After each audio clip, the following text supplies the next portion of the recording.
Welcome.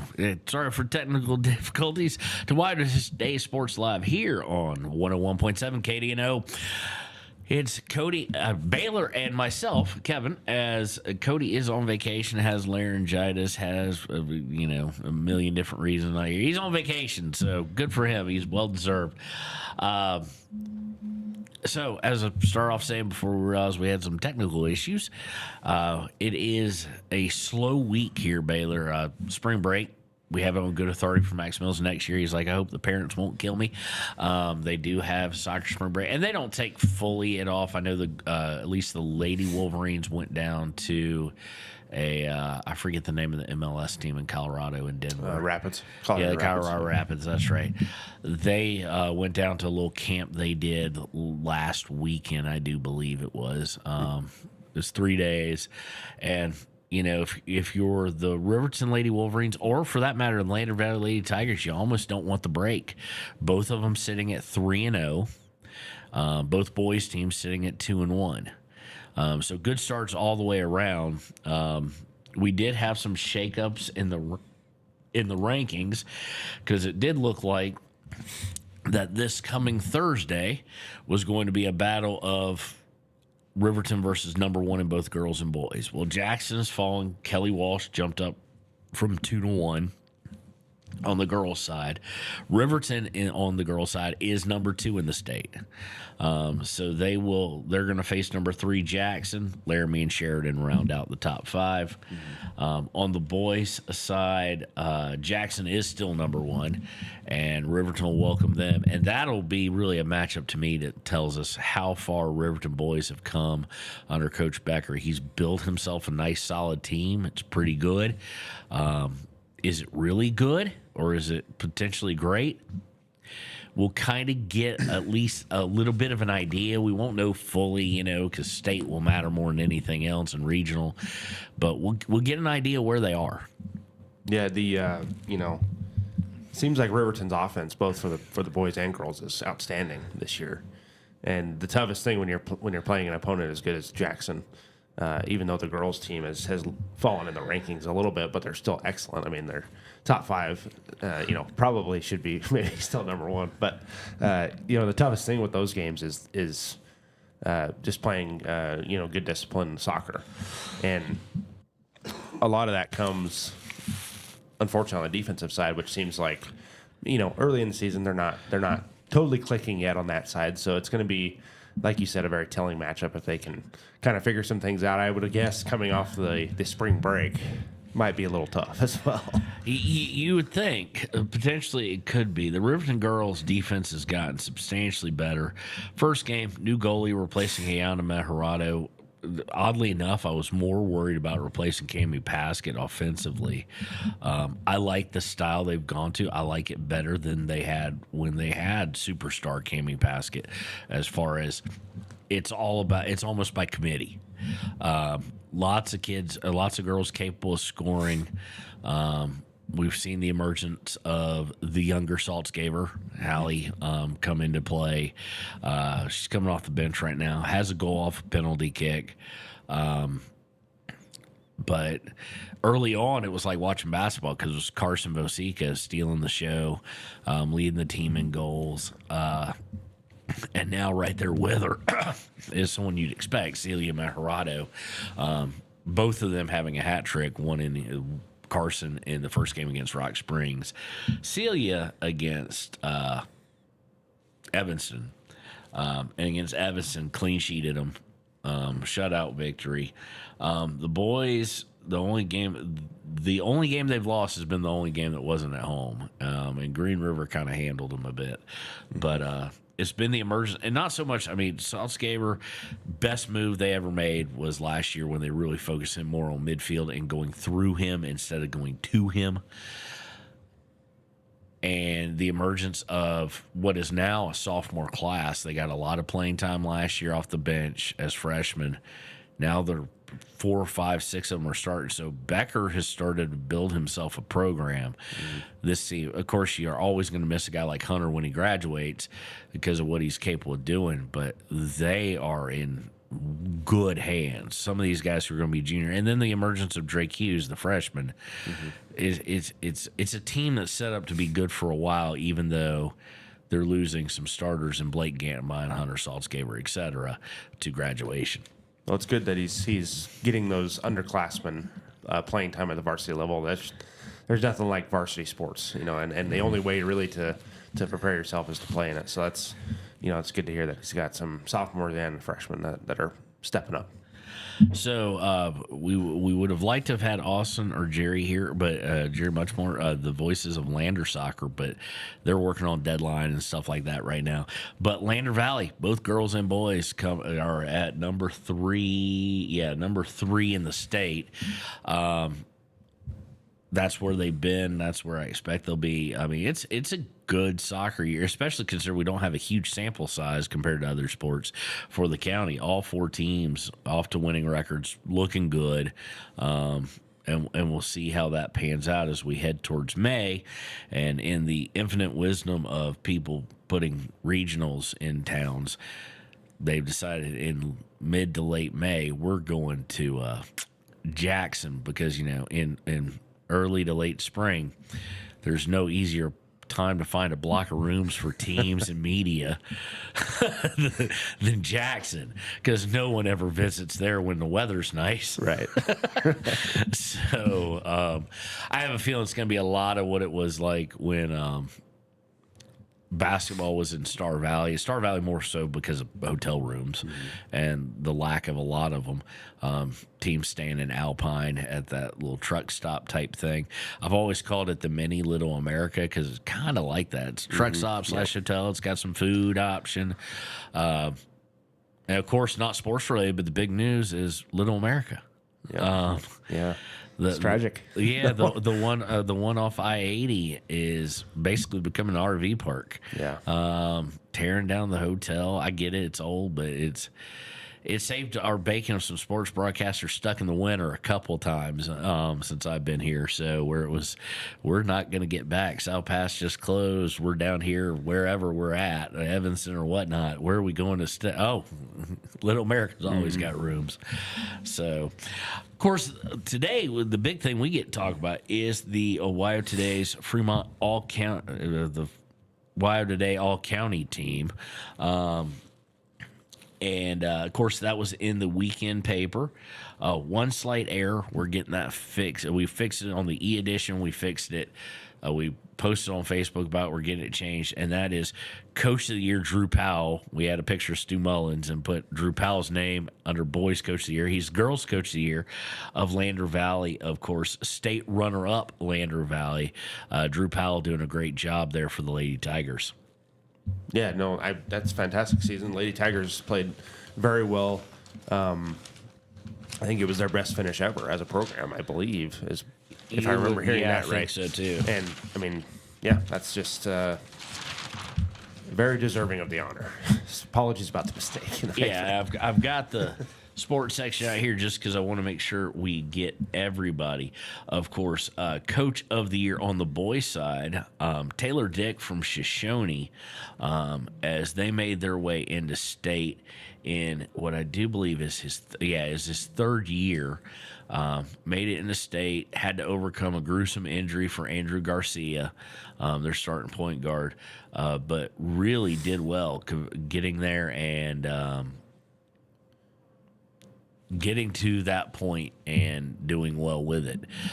So the future, depending, I know Andrew Garcia, even without the injury, was a senior. Oakley Hicks, senior. One of the Kissling brothers, senior. But the future's bright under Coach Dick. Yeah, Shoshone, lost a lot of talent, like you said. So it'll be hopefully a bounce back here for them. But he used the most of it, getting them to state, especially after that gruesome injury. Lots of emotions dealing with something like that, a situation like that. And high school athletes are not professional athletes. They don't see that kind of stuff every day. So the fact that he was able to rally his troops and make a run for state after that, midseason injury, that was a fantastic year. Yeah, on the girls' side, Offensive Player of the Year on the all-county team, the Offensive Player of the Year award, just no shock here, Taya Dixie from a Wyoming Indian. Defensive Player of the Year, it was kind of weird because we couldn't ignore the great defense that she played. Stats weren't necessarily there to make a spot on the all-county team, but our Defensive Player of the Year, Timbri Mathill, doesn't get a lot of stats even defensively. He has a good amount of steals, but Ty Dixie, of course, pours in buckets like nobody else in the county, and that seems to be a Wyoming Indian theme every year. Offensive Player of the Year, just substitute whoever they bring them up right and they develop them right. I think Coach Moss, she gives them the license to shoot on whenever they want, and the good thing about Taya Dixie is, man, when she would get hot, she would hit several threes in a row and put her team out into a big lead. So Taya Dixie was definitely a game changer on offense. And then Timbri Mathill, I didn't get the privilege of watching too many Riverton games, but you throughout the whole season you talked about her a lot.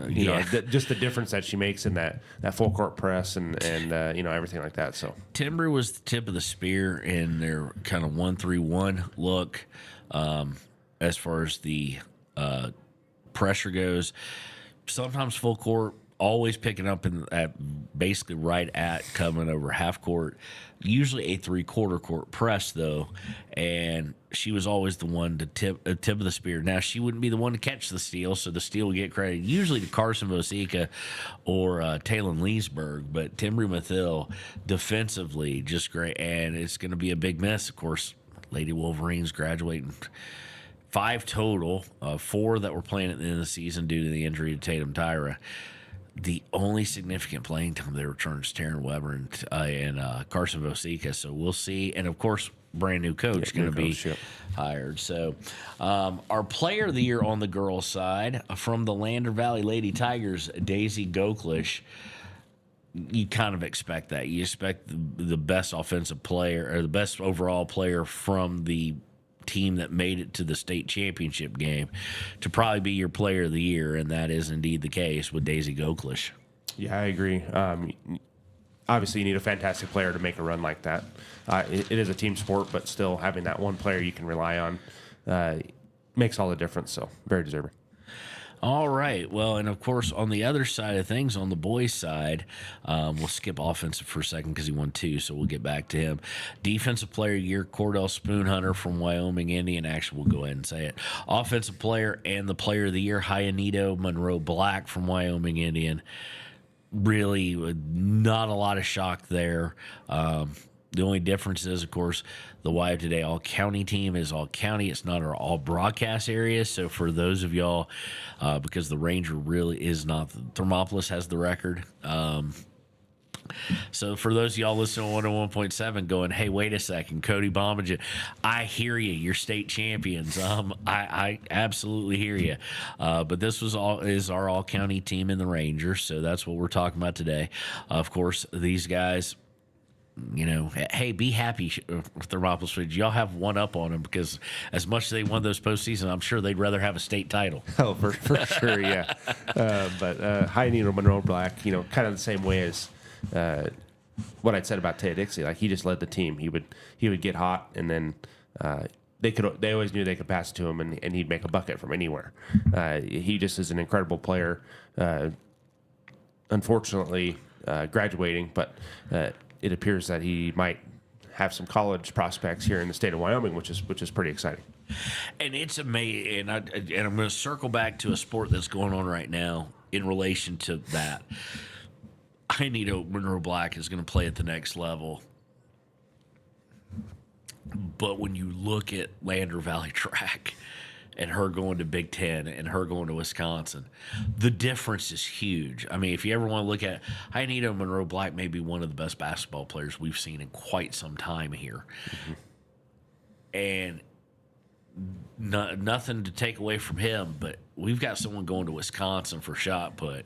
And I don't know if I mentioned this last week, first meet of the season. Yeah, she out-threw her by about like 17 and a half feet.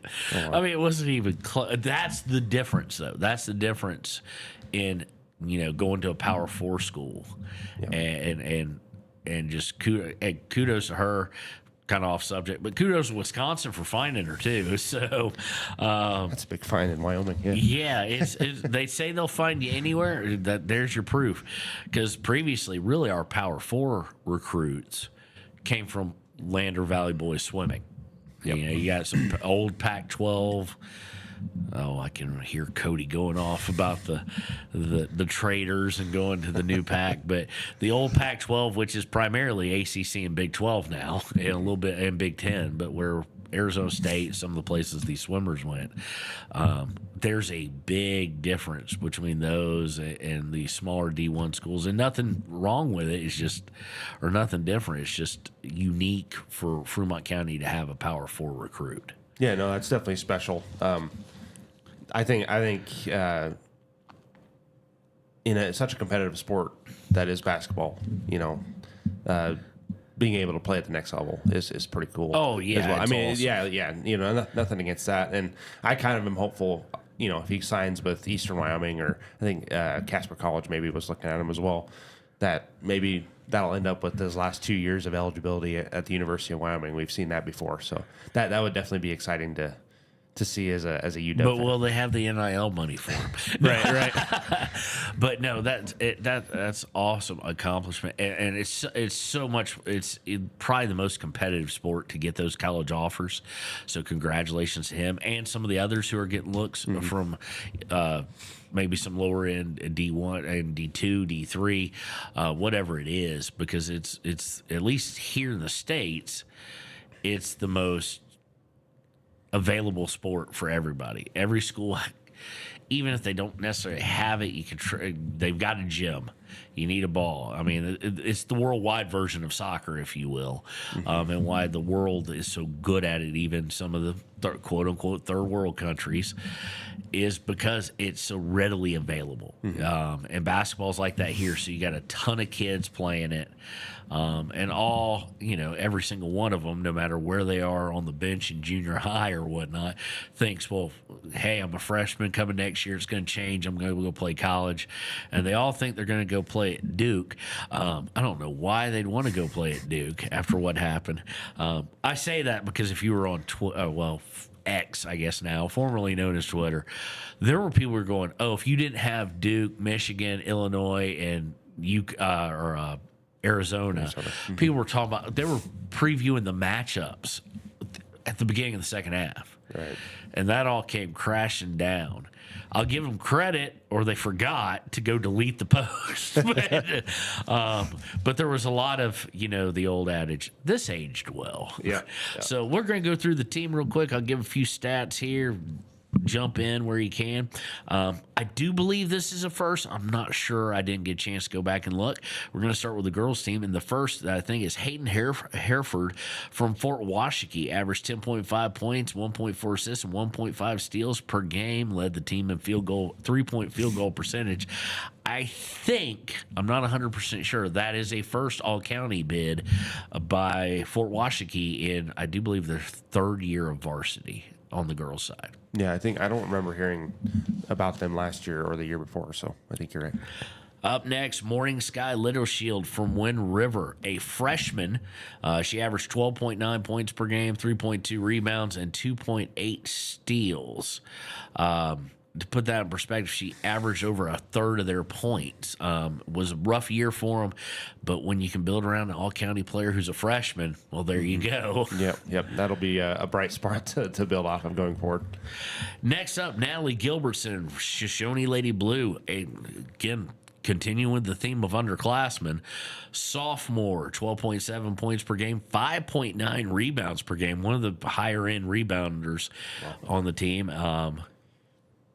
Of course, nearly won. They lost to Grable in the state consolation game, and that they were just proof, and so was she, of it's not necessarily how you start, because overall they went 11-18. It's how you finish, getting into region, getting into that, and then performing well at state. Yeah, any team isn't guaranteed a state championship by any stretch. It's a long couple of tournaments. You got to place in the top four at regional, and then obviously win all at state. Win 3 in a row. I mean, that's the most important, 6-game stretch of the season. So the fact that they showed up is a testament to the team. Next up, we've already talked about her, so we wanted to name her, but we'll kind of gloss over a bit. Taya Dixie from Wyoming Indian averaged 14.2 points per game, 4.9 rebounds, 2 assists, 2.1 steals per game. Next up, she is joined by her sophomore teammate, Paisley Blackburn. Again, another underclassman. Blackburn, 48% from beyond the arc, 50% inside the arc, 10.4 points, 3.1 rebounds, 2.4 steals, 1.8 assists per game. I do like how Cody put annual run at state glory. But Black, congratulations again, another team with a stud sophomore. Yeah, and Paisley, she really stepped up as the kind of the lead on offense, the point guard, I guess. So it'll be exciting to see them build around her. Next up, again, another underclassman and a freshman, Connie Curry from Wyoming Indian. 7.5 points per game, 3.3 rebounds per game. Team high 49% shooting percentage from the field and 73% from the free throw line. Yeah, if you guys gave out a 6 man of the year, six girl of the year, whatever award, I would have put in a bid for her because I did the first tournament with my dad in Glen Rock, and she came off the bench and just because there's a couple injuries and just filled in the gaps there under the basket. She was the post player, just was fantastic rebounding and putting up those layups, second chance attempts. So totally deserved. We have a senior up next from Wyoming Indian, Jamie Shoyo Ferris. 6.8 points per game, 3.3 rebounds, 1.3 assists. Shot 41% from the field, 72% from the free throw line. Another solid player. Yeah. and someone else to build around going forward. Next up, and it's a good look, and I didn't mention when we talked about her being player of the year, junior Daisy Goklish, player of the year for the 23-win Lady Tigers. She averaged 13 points per game, 4 rebounds, 2 assists, 2 steals, 51% from the field, and just the one they turn to for critical baskets and things of that nature. Daisy Goklish, if we were putting out odds for player of the year next year, she'd have to be the front runner. Oh, for sure. I know there's probably several Lady Chiefs that could be up there, but you want it this year. You to be the woman, you got to beat the woman, to speak. Exactly. To quote Ric Flair. Next up, joining her is a teammate, senior Brianna Lincoln from Lander Valley. She averaged 10 points, 3 rebounds, 2 assists, and 2 steals per game. Yeah, deserved. Yeah. Next up, yet another senior from Lander Valley, Lady Tiger, Dagan Reinhardt. 6 points, 6 boards, 1 assist, 1 steal per game. Led the team in scoring twice. Very versatile player defensively and offensively. So, late in the season, her rebounding in the state tournament she got some really key offensive boards. Yeah, 6.6 boards a game is really good. Gives you that second chance opportunity on the offensive glass, and then obviously change the possession defense. Next up, again, another senior from Lander Valley, and we'd expect it to be very heavy on Lady Chiefs and Lady Tigers, and it is. Hayden Goggles, Tiger senior, who averaged 7 points per game, 3 rebounds, 3 assists, 2 steals per game. Really considered one of the defensive leaders, fearless in the paint. Hayden Goggles, this might be her second year making the team. I think she made it last year too. Yeah, that's great. To make a run, you got to have a full team of great athletes. So obviously they have that over at Lander Valley. Next up and last up for the girls, the 12th member of the team, and we didn't go in any particular order, so no one take that as one through because Daisy Goklish was in the middle or bottom third or last third, is the sophomore from Riverton, Carson Vosika. Averaged 12.5 points per game, leading the team, 46% shooting from the field. Had 4 of the team's top 5 scoring performances, scored over 24 times. And also was the beneficiary, but also put in the effort of one of the, if you will, wing positions on that 1-3-1 trap. One thing I can tell about this team is a lot of underclassmen. Yeah. It's actually I didn't realize that's really impressive. It's going to be a fun couple years of Fremont County basketball with all these underclassmen that are already performing. You throw in sophomores, a bunch of sophomores, one freshman, and then you throw in the fact that player of the year is a junior. So I mean, yeah, it's going to be entertaining. Of course, basketball, one of the ultimate team games. It's going to depend on what's surrounding them too. Oh, yeah. So that'll be important as well. Jumping over to the boys all county team. And don't know why it says 2A all county. It's all county. These happen to be from 1A and 2A, but some of the first ones. Starting off with the junior from St. Stephen's, Clifton Monroe, 14.6 points per game, 3.8 rebounds. The main offensive focus, really, of the St. Stephen's Eagles. Yeah, and they're a great offensive team, so it's not surprising that they have a player shooting 15 points a game. So that's really good. One of the guys we really debated because his point total compared to a lot is a little bit lower, but I fought for the guy really pretty hard. What I consider the best big man in the county, quite honestly, as far as true big man, plays the big man position, and Wyoming, and even though they're not on this, Thermopolis, their bigs run. They're part of that scheme. I'm talking about old school kind of post player. Sunray Lopez from St. Stephen's led 9.3 points per game, 8.3 rebounds per game, and 3.2 blocks per game. Wow. So led our county in blocks and in boards. The closest guy we've had in a long time, really, to a double-double. Yeah. Especially averaging 10 points from the post. I think in today's game, that's fantastic. So, and plus 8 boards on top of that, like you're making a lot of moves for your team. Next up, and I know this one's a first because in the first year of playing any kind of varsity basketball, Ty Hereford from Fort Washakie, 14.3 points per game, 7.9 boards per game, 42% from the field, led the team also in assists, steals, and blocks. So Ty was kind of Mr. Everything for the Fort Washakie Eagles. Yeah, sounded like he was all over the court making moves. That's awesome. Next up, a name we know from all county football very, very well. He made his wide receiver there is Shoshone Wrangler senior Oakley Hicks. Oakley averaged 11.8 points per game, 7.8 boards, 3.2 assists, 2.5 steals per game. Pulled down 203 rebounds on the season, 86 of which were offensive. Wow, yeah. Offensive rebounds are huge, especially getting that second chance, maybe that third chance at putting up points. That's, fantastic. Next up, the younger of the Kisling brothers from the Shoshone Wranglers, the junior, Caden Kisling. Averaged 11.1 points per game, 5.9 rebounds, 3.1 steals, 3.1 assists for the Wranglers in their run into state this year. Nice, yeah. Next up, and we kind of gloss over this one probably a little bit, just because we've talked extensively about. You knew he was on here. Hyanito Monroe Black averaged 19.2 points per game, 5.9 boards per game. An absolute stud beast. Figure out whatever noun or adjective you want to use. Yeah. That just implies putting fear in other teams, and that's Hyanito. Yeah, he was literally everywhere, all over the court, all the time. Absolutely. Next up, joining him, our defensive player of the year. The stalwart defensively, limited to 18 games his senior year, but that's how important he was, especially defensively. Cordell Spoonhunter averaged in his game 16.9 points per game, 4.8 rebounds, 4.2 assists, 2.8 steals per game.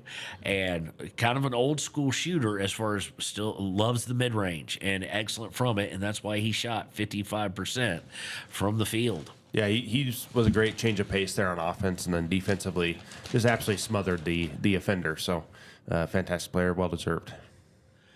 Next up, and a guy who, if we had a most improved player of the year, would be up for it, Mitchell Seahair from Wyoming Indian. He averaged 7.1 points per game, 3.2 boards, shot 52% from inside of three-point line. He kind of filled that six-man role as well. Just came off the bench, was able to put up good minutes and, contribute to his team. Next up, from Lander Valley, senior Noah St. Clair. Noah St. Clair, he averaged 13 points per game.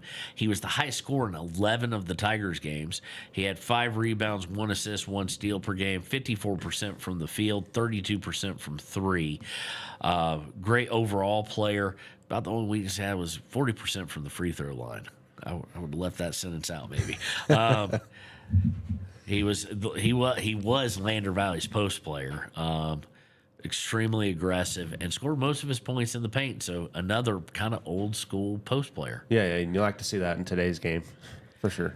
Joining him on this all county team is his junior teammate, Lander Valley. We know this name well from football too. Finn McFadden. Yep.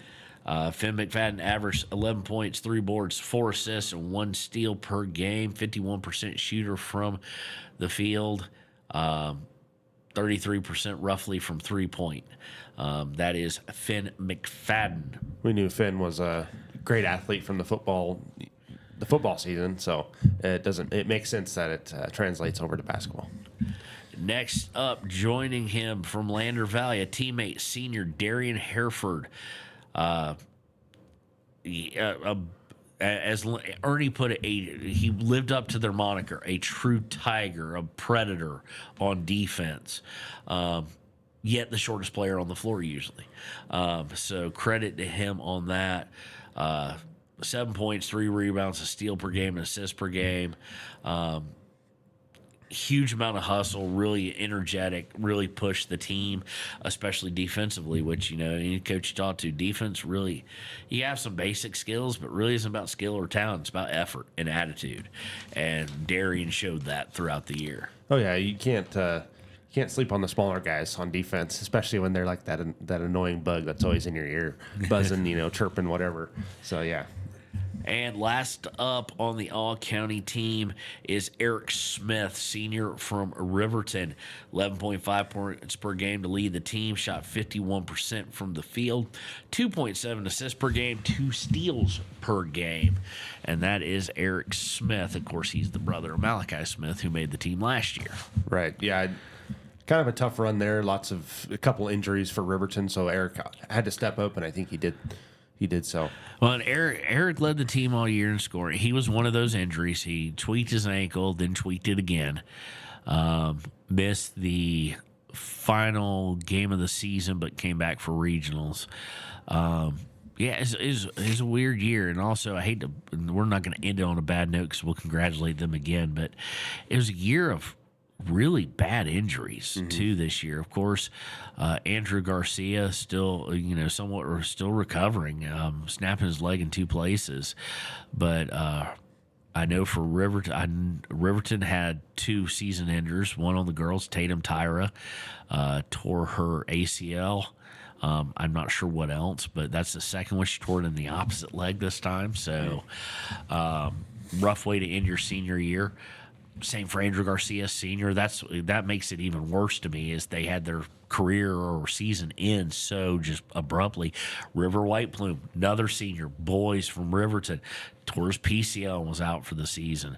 Cordell Spoonhunter spent a lot of time, away for duty. It was a really bad year for injuries. Yeah, and especially like you said, a senior having a season-ending injury and potentially ending their sports career in high school. Those type of injuries typically take longer than a couple months to heal. So that's really unfortunate. And it's one of those things, we talk all the praises of Hynita Monroe Black and others in other sports and in basketball too that get to go on and play at the next level. No matter how big or how small it is, they get to play on it. For every one of those, there's hundreds of kids who, an injury like that, all of a sudden you're looking forward to your senior year. We know Andrew from calling Lander Valley football with us. We can't wait to have him come back next year and call football and basketball with us. It just abruptly ends. Yep. It's just all of a sudden it's over. And as the moment you get through once you get through the physical pain, or get some relief from the doctors from the physical pain, that emotional and mental pain starts to hit, and it's just, okay, it's over. I'll never play as high a competitive game as I did today for 30 minutes before I got hurt. Yep. It's almost like you're grieving after that, you know. Oh, yeah. Especially when you don't have a choice when it ends. Oh, yeah. I mean, you know, Billy Bean says we're all one day told we can't play the kids' game, but you'd rather it be your decision than have it decided for you. We had several it was decided for them. It was, yeah. So, but again, congratulations to the all-county team and the award winners. Can't wait to see what happens next year. We're so loaded with underclassmen this year, which is kind of a first for us. We've usually been pretty, as you would expect, senior heavy, but we're not. So, real quick, because we've ran way over time. We're gonna throw it out there. Which predictions for the Final Four, Baylor? Who's winning? Who's facing off for the Natty? I had Michigan and Duke in the championship with Michigan winning, so I'll stick with Michigan, but I'll pick. I was about to say I was giving you the reset, and you thoroughly admitted you had Duke. Well, I did have Duke, yeah. I think Illinois will beat UConn. I had Arizona and Houston in it. I'm going to stick with Arizona. Arizona win the whole thing. When Arizona plays their A game, to me, they're the best team. Michigan may be playing the best right now. So we'll see. That's a kind of a shame, that game. The two teams who were kind of 1 and 2 all year long face off in the Final Four. I'm going to stick with the game that got me, my family pool, which was because I had UConn over Duke, and if I got that game, I had it nailed. Otherwise, I had to win the final. So I think it's going to be UConn. I think, you know, Big East basketball is not dead, as St. John's and UConn showed. They just need some others to join them again. But it won't surprise me, though, if it's a Big Ten final. But we shall see. So you've got Michigan. I've got Arizona. Cody doesn't get to play because he's got laryngitis and he's on vacation. So, any last words, Baylor? No, I think just congrats to all the all-county basketball players. Fantastic season all around. I think, you know, one of the best, I think, in Fremont County specifically and Hot Springs County in recent memory, at least for me. So, fantastic year. Congrats to all them. Good luck to all the athletes as they continue with their spring sports seasons. And we will be doing an all-county soccer. We will not be doing a team, though, because with only 2 girls teams, 2 boys teams, we're probably going to do like almost like an all-American list, but not by position. We're probably going to do just the top 3 or 4 or 5, something like that. So look for that. Again, soccer season kicks back off on WyoToday. You can live stream it. It starts back this Thursday. So check it out. We do bring you almost all of Lander and Riverton games, most of the road games, all the home games. And we'll see you next time here on 101.7 KD&O.